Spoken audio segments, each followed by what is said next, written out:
Hello students, I welcome you to the 6th session of the Unit 6 of ARM Controller subject. In the last session, we have seen what is the definition of PLL and what are the registers associated with the PLL. In today's session, I will be explaining you about PLL frequency calculation. So we know ARM processor uses a crystal oscillator for generating the frequency, but this is a low frequency. So this low frequency is converted into high frequency using phase locked loops.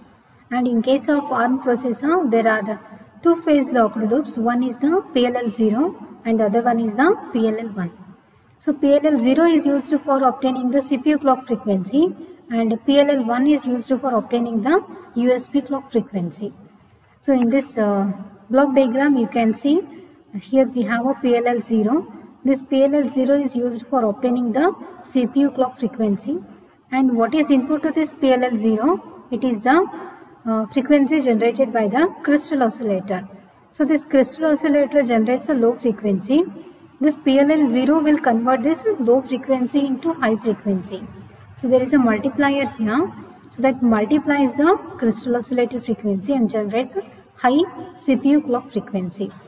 So the relation between this crystal oscillator frequency, the multiplier value and the CPU clock frequency can be given using a formula CCLK is equal to M into FOSC.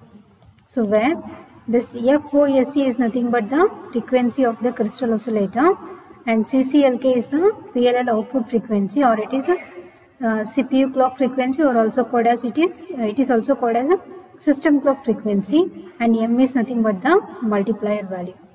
So from this equation we can get the equation for calculating the M value. So this M is nothing but the multiplier value. It tells us by how much amount this oscillator frequency is multiplied. Okay, so to get the desired value for the CPU clock, we have to decide the value of the M. But this M value is not sufficient to configure the PLL, because inside this PLL there is a current controlled oscillator. A current controlled oscillator is present inside the PLL, and this current controlled oscillator must be maintained within the range of 156 MHz to 320 MHz. So there is a divider used inside the PLL that helps to maintain the current controlled oscillator within its range. So this divider, what it will do? It will divide the frequency of the current controlled oscillator to maintain it within its limit, and that division will be either by 2, 4, 8 or 16.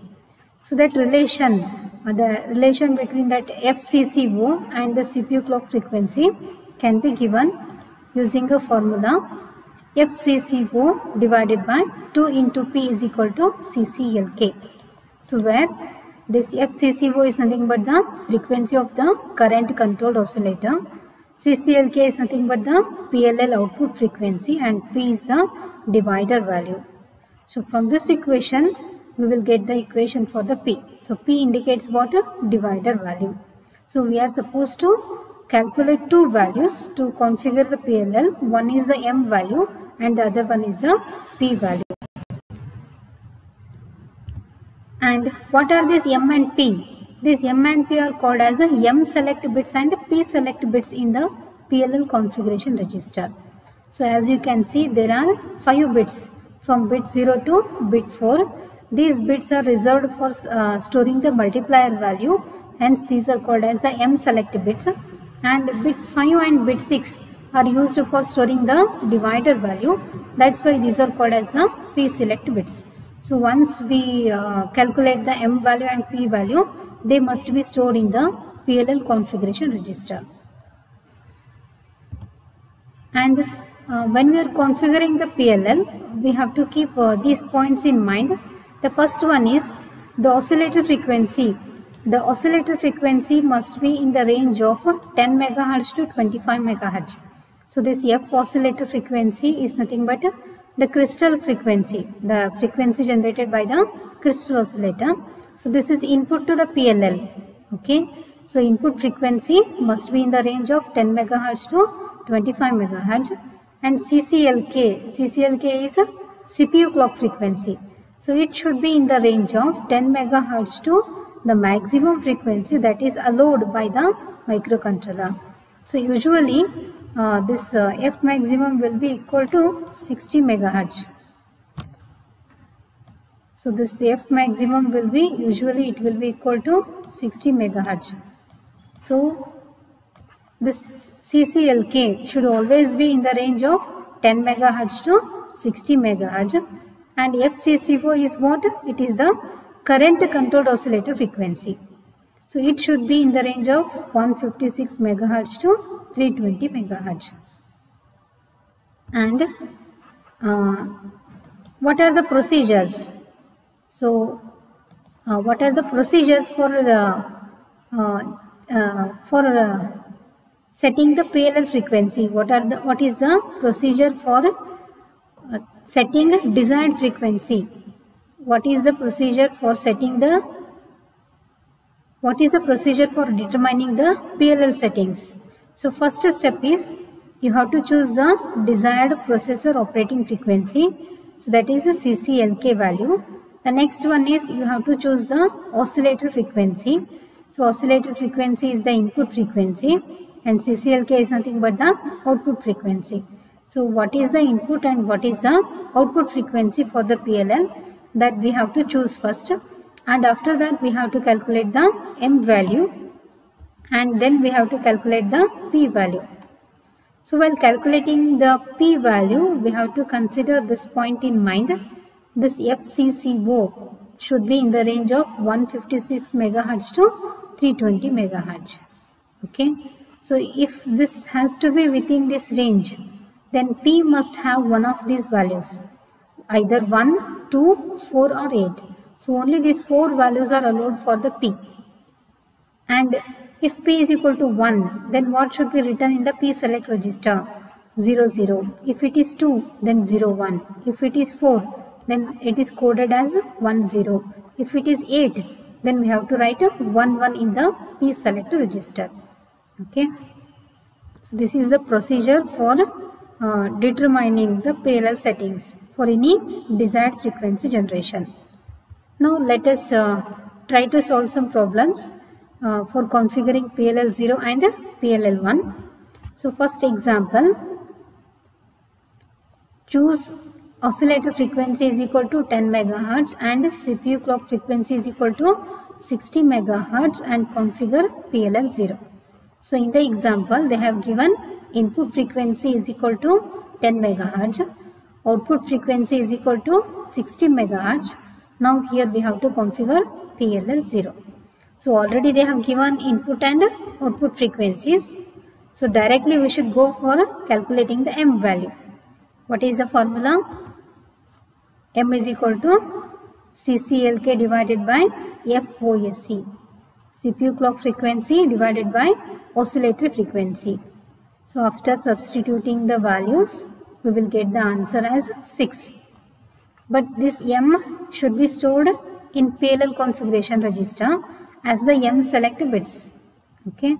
So when we are storing the value, we have to subtract 1 from the M. So we will get the answer as 5. So this 5 must be stored in the configuration register as a M select bits. So after calculating the M value, what is the next step? We have to calculate the P value. And what is the equation? P is equal to FCCO divided by CPU clock frequency into 2.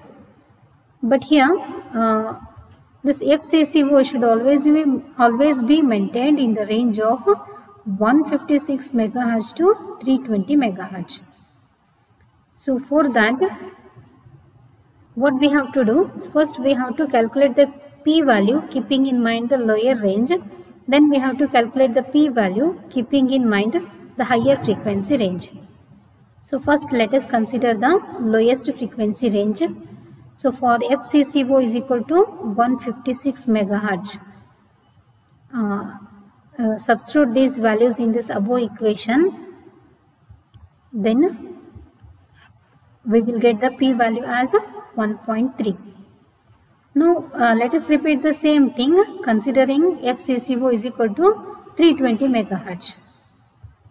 So for FCCO is equal to 320 megahertz, the P value after substituting the values in this equation we will get is 2.67. So what does this tells? P value should be minimum equal to 1.3 and maximum it should be equal to 2.67. So P value should be in between 1.3 and 2.67. So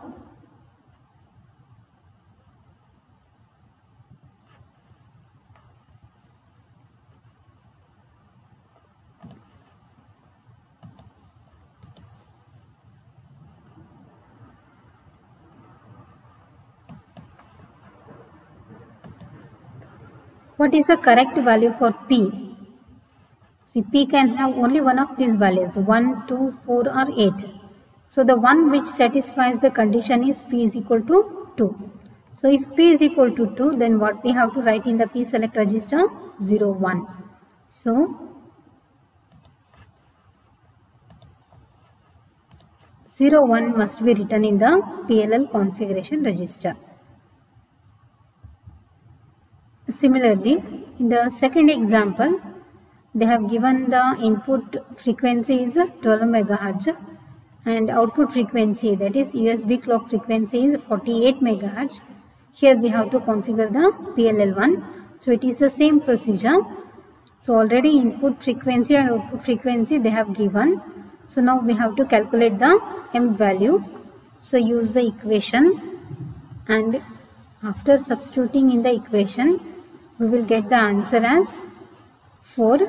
But when we are storing in the configuration register, we have to store it as M minus 1. So the answer is equal to 3. After calculating the M value, we have to calculate the P value. So use the formula P is equal to FCCO divided by CPU clock into 2. So once again here we have to calculate two values for P considering the lower range and higher range of the FCCO. So first consider the lower range and calculate the P value. Then consider the higher range and calculate the P value. So now P should be more than 1.625 and it should be less than 3.33.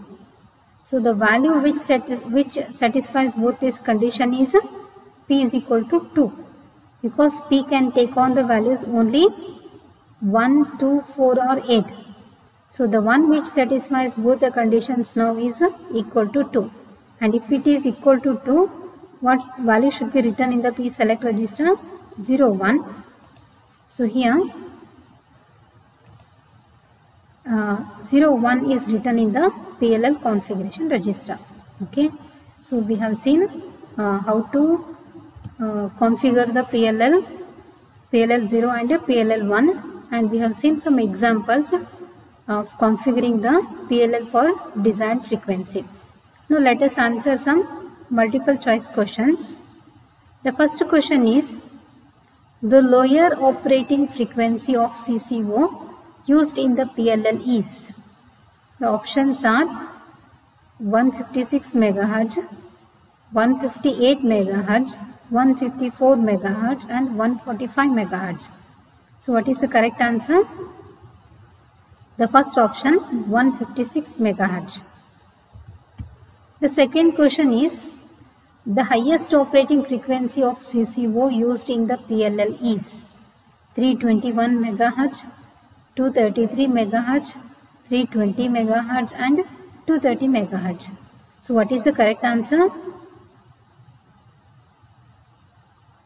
The correct answer is the third option. The higher frequency must be 320 MHz. The next question is, the system clock is in the range of system clock or CPU clock, both are same. So the system clock is in the range of 10 to 25, 10 to 48, 11 to 60 or 10 to 60 MHz. So which is the correct answer?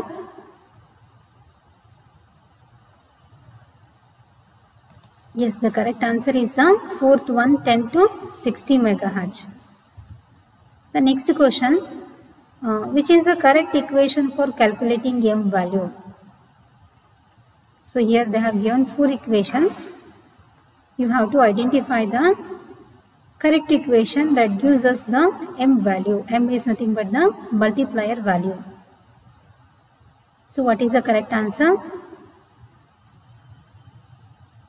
Yes, the correct answer is the second one. M is equal to CPU clock frequency divided by oscillatory clock frequency. The next question is, which is the correct equation for calculating the P value? So P is the divider value. It divides the current controlled oscillator frequency so that it is maintained in its boundary of 156 megahertz to 320 megahertz. So which is that equation that helps the current controlled oscillator to maintain in its range? The correct answer is the third one. P is equal to FCCO divided by CPU clock frequency into 2. So which is the correct equation for calculating the P value? The correct answer is the third one. P is equal to FCCO divided by CPU clock frequency into 2. The next question is, the M and P values are updated in which register? The options are PLL configuration register, PLL status register, PLL control register and PLL feed register. So what is the correct answer? The correct answer is the PLL configuration register. The next question is, the number of bits reserved for M value in the PLL configuration register is 5 bits, 6 bits, 4 bits or 7 bits. So how many bits are reserved for storing the M value in the PLL configuration register? The correct answer is the 5 bits. So in today's session we have learnt how to configure PLL 0 and PLL 1 So in today's session we have learnt how to configure PLL 0 and PLL 1 for different frequency generation. In the next session I will be explaining you about another peripheral module of the LPC 2148, that is about the timer module. Thank you.